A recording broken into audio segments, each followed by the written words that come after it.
Hello, నేను మీ CS రావు. ఆంధ్రప్రదేశ్ ప్రభుత్వ సలహాదారు సజ్జల రామకృష్ణారెడ్డి. ఆయన ఏ డిపార్ట్మెంట్లో ఏ సమస్య వచ్చినా మీడియా ముందుకు వచ్చి మాట్లాడుతూ ఉంటారు, వివరణ ఇస్తూ ఉంటారు, నచ్చజెప్పేటువంటి ప్రయత్నం చేస్తుంటారు, లేదా కన్ఫ్యూజ్ చేసేటువంటి ప్రయత్నం చేస్తూ ఉంటారు అనేది ఆయన మీద ఉన్నటువంటి అభిప్రాయం. ఇప్పుడు తనదాకే ఒక సమస్య వచ్చి పడింది. ఆయన అందరికీ చెప్పాల్సినటువంటి సలహాదారు, కానీ ఇప్పుడు ఆయన కుటుంబ సభ్యులకు 2 చోట్ల ఓట్లను చేర్చుకున్నారు. ఒకటి మంగళగిరి, 2 పొన్నూరు. ఈ 2 నియోజకవర్గాల్లో ఆయన కుటుంబ సభ్యులకు ఆయనకు ఓట్లు ఉన్నాయి. ఇప్పుడు అదే దుమారం రేపుతుంది మీడియా ముఖంగా, అలాగే సోషల్ మీడియా వ్యాప్తంగా కూడా. ఆ విధంగా ఎందుకు 2 చోట్ల నమోదు చేసుకున్నారు అనేది ఇప్పుడు చర్చనీయాంశంగా మారింది. దానికి వివరణించేటువంటి ప్రయత్నం ఆయన కుమారుడు, అలాగే వైఎస్ఆర్ కాంగ్రెస్ పార్టీకి సంబంధించిన డిజిటల్ మీడియా ఇన్ఛార్జిగా ఉన్నటువంటి సజ్జల భార్గవ్ రెడ్డి వివరణించేటువంటి ప్రయత్నం చేశారు. కానీ ఆయన చేసినటువంటి తప్పు అనేది నేరపూరితం అనేది ఇప్పుడు విపక్షాలు చెప్తూ ఉన్నాయి. అందరికీ చెప్పాల్సినటువంటి సజ్జల రామకృష్ణారెడ్డి ఇప్పుడు ఆయన కుటుంబ సభ్యులతో సహా 2 చోట్ల ఓట్లు చేర్చుకోవడం అనేది నేరం. కాబట్టి ఆయన మీద కేసు నమోదు చేయాలి, క్రిమినల్ కేసులు పెట్టాలి అనేది ఇప్పుడు విపక్షాలు చేస్తున్నటువంటి డిమాండ్గా కూడా ఉంది.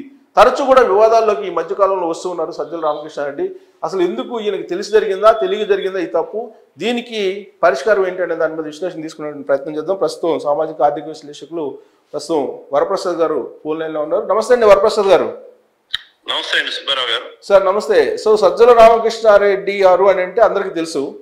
సో ఆయన కుటుంబ సభ్యులకు 2 చోట్ల ఓట్లు చేర్చుకున్నారు. తెలిసి జరిగిన పొరపాటు అనుకుంటున్నారా, లేదంటే తెలియక జరిగిన పొరపాట? తెలిసి జరిగినా తెలియక జరిగిన ఆ పొరపాటు అనేది పొరపాటుగానే భావించాలి సిఎస్ఆర్ గారు. భారత రాజ్యాంగం ఇచ్చినటువంటి ఓటు హక్కుని దుర్వినియోగం చేయకూడదు. ప్రజాస్వామ్య వ్యవస్థలో ఉన్నాం మనం. మరి సజ్జల రామకృష్ణారెడ్డి గారు ఆంధ్రప్రదేశ్ రాష్ట్ర ప్రభుత్వానికి అత్యంత కీలకమైనటువంటి సలహాదారులు, ప్రభుత్వ ప్రధాన సలహాదారులు.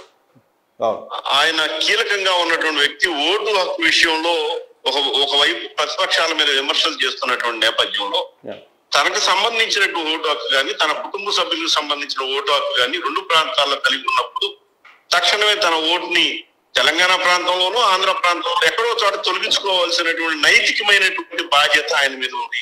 కాదు వరప్రసాద్ గారు, ఇక్కడ చిన్న కరెక్షన్ ఏంటంటే ఆయనకి తెలంగాణ ఆంధ్రలో కాదు, ఆంధ్రాలోనే పొన్నూరు కాన్స్టిట్యున్సీలో ఉన్నాయి, అలాగే మంగళగిరి కాన్స్టిట్యున్సీలో 2 చోట్ల వాళ్ళ కుటుంబ సభ్యులకి ఆయనకి ఉన్నాయి.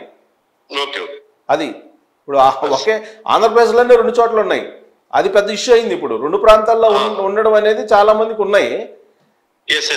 అటు జనరల్ గా తెలంగాణలో ఆంధ్రాలో ఉండేటువంటి నాయకులు ఎవరైతే ఉంటారో సినిమా యాక్టర్లు కానీ మనం చూస్తా ఉన్నాం. ఇప్పుడు 2 ప్రాంతాల్లో ఉన్న సందర్భంలో తనంతటి తానుగే స్వయంగా ఎక్కడో ఒక చాట ఓటు హక్కుని మరి వెంటనే సంబంధిత బిఎల్ఓ ఎవరైతే ఉంటారో వాళ్ళని కలిసి తన యొక్క అభిప్రాయాన్ని, నేను ఈ ప్రాంతంలో నాకు ఓటు హక్కు ఉంది కాబట్టి ఆ ప్రాంతంలో మరొక ప్రాంతంలో నా ఓటు తొలగించాలని అతను లిఖితపూర్వకంగా మరి సజ్జల రామకృష్ణారెడ్డి గారు కానీ ఆయన కుటుంబ సభ్యులు కానీ అందజేయవలసినటువంటి అవసరం ఉంది. కానీ ఇప్పుడు వరకు ఆయన నోటీసుకు వచ్చిన తర్వాత కూడా సజ్జల రామకృష్ణారెడ్డి గారు ఇప్పుడు వరకు స్పందించకపోవడం అనేది అత్యంత బాధాకరమైనటువంటి అంశం. ఇది ప్రజాస్వామ్య స్ఫూర్తికి ఇది కలంకం లాంటి. తక్షణమే సజ్జల రామకృష్ణారెడ్డి గారు తన ఓటు హక్కు ఒక చోటనే వినియోగించుకునే విధంగా మరి స్పందించవలసిన అవసరం ఉంది. ఆ విధంగా చర్యలు తీసుకోవాలని కూడా ఒక ప్రజాస్వామ్యవాదిగా కోరుతాం. ఇంకోటి వరప్రసాద్ గారు, ఇప్పుడు సజ్జల రామకృష్ణారెడ్డి గారు స్పందించలేదు, కానీ ఆయన కుమారుడు సజ్జల భార్గవ్ రెడ్డి స్పందించారు. ఎక్కడో ఒక చోట మేము తొలగించుకుంటామని చెప్పి ఆయన చెప్తూ ఉన్నారు. సో సజ్జల రామకృష్ణారెడ్డి అయితే దీని మీద స్పందించలేదు. ఏదైతే సోషల్ మీడియా కన్వీనర్ గా ఉన్నటువంటి భార్గవ్ రెడ్డి గారు అప్పటికే ఇప్పటికి ఆయన నోటీస్కి వచ్చిన తర్వాత మీడియా వాళ్ళు అడిగేదాకా వేచి ఉండని అవసరం లేదు. డెమోక్రసీలో తనకు 2 ఓట్లు ఉన్నాయి అనేది తెలిసిన తర్వాత తక్షణమే వెంటనే ఆ సంబంధిత అధికారి నోటీసులు తీసుకువెళ్లి ఆ 2 చోట్ల ఉన్నటువంటి ఏ పోలింగ్ బూత్ లో ఉన్నాయో ఆ 2 అంశాలను వారి దృష్టికి తీసుకెళ్లి మాకు ఈ ప్రాంతంలో మేము స్వేచ్ఛగా ఓటు హక్కు వినియోగించుకోవడానికి అవకాశం కల్పించడం మరొక చోట ఉంది కాబట్టి అక్కడ తొలగించమని వారు లిఖితపూర్వకంగా దరఖాస్తు చేయాలి. ఇప్పుడు వరకు ఇది ఒక అంశం. అసలు 2 చోట్ల ఉన్నటువంటి సందర్భంలో ఎన్నికల అధికారులు ఏం చేస్తా ఉన్నారు అనేది ఇప్పుడు ప్రజల నుంచి వస్తున్నటువంటి ప్రశ్న సిఎస్ఆర్ గారు. ఈరోజు ప్రధానమైనటువంటి శాసనసభ్యులుగా ఉన్న వాళ్ళకు, లేదంటే రాష్ట్ర ప్రభుత్వం అత్యంత కీలకంగా ఉన్నటువంటి వ్యక్తుల కుటుంబ సభ్యులకి 2 చోట్ల ఓట్లు ఉన్న మరి ఏ విధంగా స్వేచ్ఛగా రాష్ట్రంలో ఎన్నికలు నిర్వహించగలుగుతారు? ఎన్నికల అధికారులు ఎందుకు ఈ విధంగా అక్రమాలకు పాల్పడతా ఉన్నారనేది ప్రజల నుంచి ఎదురవుతున్నటువంటి ప్రశ్న. దీనికి భార్గవరెడ్డి గారి సమాధానాన్ని స్వాగతించాలి. ఆయన తక్షణమే సంబంధిత అధికారులను పిఎల్ఓను కలిసి దాంతో పాటు తన కుటుంబ సభ్యులు కూడా తీసుకుని వెళ్ళి ఓటు హక్కుని రద్దు చేసుకోవడం ద్వారా ఓ మంచి సందేశాన్ని రాష్ట్ర ప్రజలకు అందించినట్టు.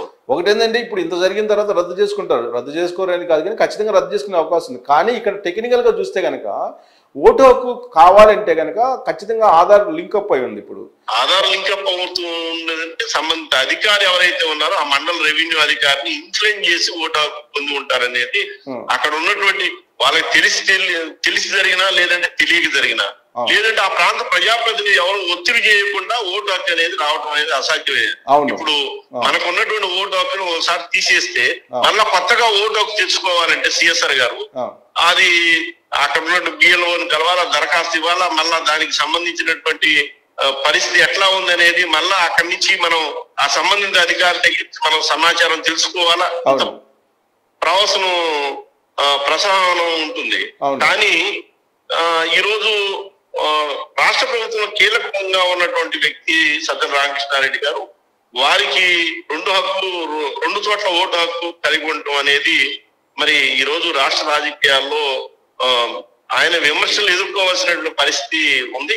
ఎందుకంటే ఆయన గతంలో తెలంగాణ ప్రాంతంలో ఎన్నికలు జరిగినప్పుడు కానీ అనేక సందర్భాల్లో చాలా మంది ప్రతిపక్ష పార్టీలకు సంబంధించిన వాళ్ళకి లక్షల సంఖ్యలో తెలంగాణ ఓట్లు ఉన్నాయి అనేటువంటి మాట్లాడినటువంటి ఈ రోజు తనకు వచ్చినప్పుడు స్పందించవలసినటువంటి అవసరం కూడా ఉంది.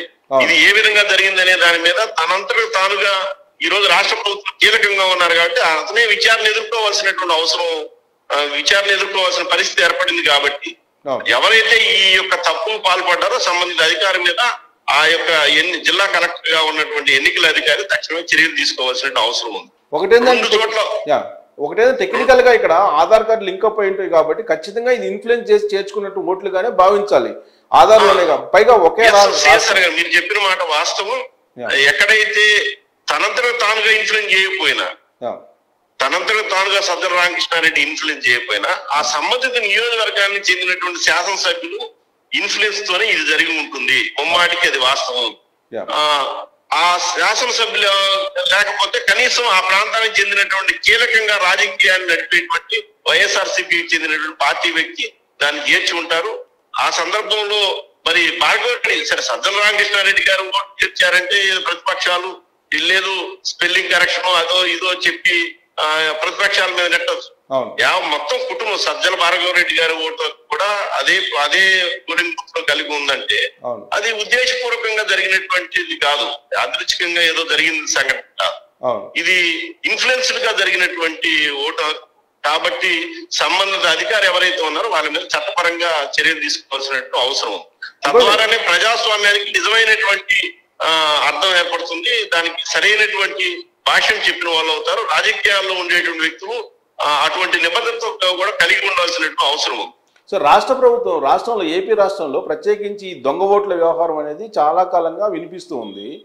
నిమ్మగడ్డ రమేష్ కుమార్ ఆంధ్రప్రదేశ్ రాష్ట్ర మాజీ ఎన్నికల అధికారి ఆయన కుటుంబ సభ్యుల ఓట్లు తొలగించారు. దాని మీద కోర్టుకు వెళ్ళి ఆయన తీసుకొచ్చుకున్న పరిస్థితి మన అందరికీ తెలుసు. అంత కష్టపడి ఓట్లు తీసుకొచ్చుకున్న నిమ్మగడ్డ రమేష్ కుమార్ మనకు కళ్ళెదురు కనిపిస్తున్నారు. చాలా ఈజీగా ఇప్పుడు సజ్జల రామకృష్ణారెడ్డి అండ్ ఫ్యామిలీ రెండు చోట్ల ఓట్లు జరుపుతున్న పరిస్థితి కనిపిస్తుంది. ఇంకొక వైపు తిరుపతి సంఘటన మన అందరికీ తెలిసిందే. దీన్ని బట్టి రాష్ట్రంలో రాబోయేటువంటి రోజుల్లో ఎన్నికలు ఫ్రీ అండ్ ఫెయిర్ మేనర్ లో జరిగే అవకాశం ఉందని భావిస్తున్నారా? అంటే ఇప్పుడు ఈ రోజు కేంద్ర ఎన్నికల సంఘం కూడా నిఘా పెంచవలసిన అవసరం ఉంది ఆంధ్రప్రదేశ్ రాష్ట్రం. ఒకటి మన పర్చూరు నియోజకవర్గంలో కూడా చూసాం. సిఎస్ఆర్ పర్చూరు నియోజకవర్గంలో జరిగింది కానీ లేదంటే ఉప ఎన్నికల సందర్భంలో జరిగినటువంటి తంతు ఏదైతే ఉందో ఇవన్నీ కూడా అక్రమాలకి ఆ సంబంధిత అధికారుల మీద అధికార పార్టీ ఒత్తిళ్లు చేసి దొంగ ఓట్లు చేర్పించుకొని ఒకే ఇంటి నెంబర్ వస్తాయి. వాళ్ళు ఇంటి నెంబర్లో సరే దొంగ ఇంటి నెంబర్ చేర్చారనుకుంటే ఇదొకటి. ఆంధ్రప్రదేశ్ లో గమ్మత్తైన విషయం ఏంటంటే ఒకే ఇంటి డోర్ నెంబర్ మీద వందల సంఖ్యలో దొంగ ఓట్లు చేరుస్తారు సిఎస్ఆర్ గారు. కనీసం ఆ సంబంధిత ఎవరైతే అధికారిగా ఉంటారో పిఎల్ఓలు విచారణ అధికారిగా ఉన్నటువంటి పిఎల్ఓ ఆ సంబంధిత ఒకే ఇంటి డోర్ నెంబర్లో ఇన్ని ఓట్లు ఏ విధంగా ఉన్నాయనేది ర్యాండమ్ గా గుర్తించవలసిన అవసరం బాధ్యత బిఎల్ఓ మీద. కానీ వాళ్ళని ఇన్ఫ్లుయెన్స్ చేయడం వల్ల పోలీస్ అధికారుల చేత కూడా ఇన్ఫ్లుయెన్స్ చేస్తారు.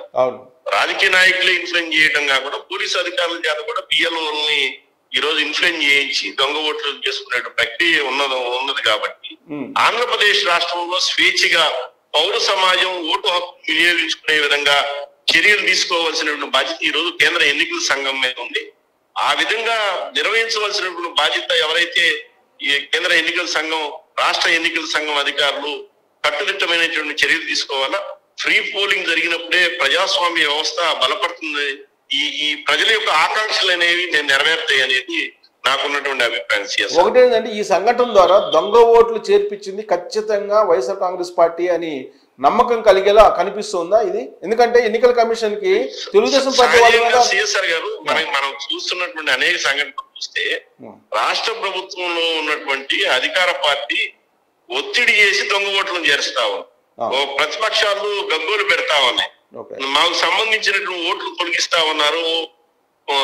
పోలింగ్ బూత్ లో గత ఎన్నికల్లో మేము ఉప ఎన్నికల్లో ఓటు వేసాం, ఓటు హక్కు వినియోగించుకున్నాం. ఉప ఎన్నికల్లో స్థానిక సంస్థల ఎన్నికల్లో ఓటు హక్కు వినియోగించుకున్న వాళ్ళ ఓట్లు కూడా ప్రస్తుతం తొలగించినటువంటి పరిస్థితి అనేక నియోజకవర్గాల్లో దగ్గర 50 నుంచి 60 నియోజకవర్గాల్లో చాలా మంది వ్యక్తపరిచినటువంటి పరిస్థితి. కొన్ని చోట్ల స్థానిక సంస్థలుగా ఎన్నికైనటువంటి ఎంపీటీసీల సభ్యులకు సంబంధించినటువంటి ఓటు హక్కును తొలగించే ప్రతిపక్ష పార్టీలకు చెందినటువంటి వాళ్ళే. అత్యంత దారుణమైనటువంటి విషయం ఆంధ్రప్రదేశ్ లో ఉంది. సమగ్రంగా ఈ రోజు కేంద్ర ఎన్నికల సంఘం ఒక ప్రత్యేక అధికారి చేత మరి రాష్ట్రంలో ఉన్నటువంటి ఇటువంటి ఫిర్యాదులన్నింటినీ సమగ్రంగా క్షేత్రస్థాయిలో పరిశీలన చేసి మరి ప్రజాస్వామ్యబద్ధంగా ప్రతి పౌరుడు కూడా ఓటు హక్కు వినియోగించుకునే విధంగా, ఓటు హక్కు అవకాశం ఉన్నట్లు ప్రతి పౌరుడు కూడా వినియోగించుకునే విధంగా చర్యలు తీసుకోవాల్సిన అవసరం ఉంది. సిఎస్ఆర్ గారు. రైట్ అండి, thank you very much Varaprasad గారు మీ అభిప్రాయాన్ని తెలియజేసినందుకు. సో రాష్ట్ర ఎన్నికల పరిస్థితి ఏ విధంగా ఉండబోతుంది రాబోయేటువంటి రోజులు అనే దానికి ఒక ప్రత్యక్ష నిదర్శనం ఇప్పుడు సజ్జల రామకృష్ణారెడ్డి అండ్ వాళ్ళ ఫ్యామిలీ మెంబర్స్ కి 2 చోట్ల, అటు పొన్నూరులో ఇటు మంగళగిరిలో పక్కనే అదే జిల్లాలో ఒకే జిల్లాలో 2 చోట్ల 2 అసెంబ్లీ సెగ్మెంట్స్ లో ఓట్లు కలిగి ఉన్నారు. ఇప్పుడు తెలుగుదేశం పార్టీ దాన్ని బయట పెట్టగానే తప్పు అయిపోయింది, మేము తొలగించుకుంటామని చెప్పి చెప్తూ ఉన్నారు. కానీ రాష్ట్ర వ్యాప్తంగా కూడా ఇలాంటి పరిస్థితే నెలకొంది అనేది చాలా కాలంగా తెలుగుదేశం పార్టీ, జనసేన కూడా చెప్తుంది. ఇప్పుడు ఈ సంఘటన ద్వారా ఖచ్చితంగా ఇది రుజువైందని చెప్పి భావించవచ్చు. ఇప్పటికైనా ఎన్నికల కమిషన్ కనుక ప్రత్యేకమైన శ్రద్ధ తీసుకొని దొంగ ఓట్లను కనుక తొలగించకపోతే రాబోయేటువంటి రోజుల్లో ఎన్నికల ఫ్రీ అండ్ ఫెయిర్ బ్యానర్లో జరిగేటువంటి అవకాశం లేదు అని చెప్పి విశ్లేషకులు కానీ లేదా సమాజ హితం కోరేటువంటి వాళ్ళు కానీ భావిస్తున్న తరుణంలో ఎలక్షన్ కమిషన్ స్పందిస్తుందని చెప్పి కోరుకుందాం. Thank you very much.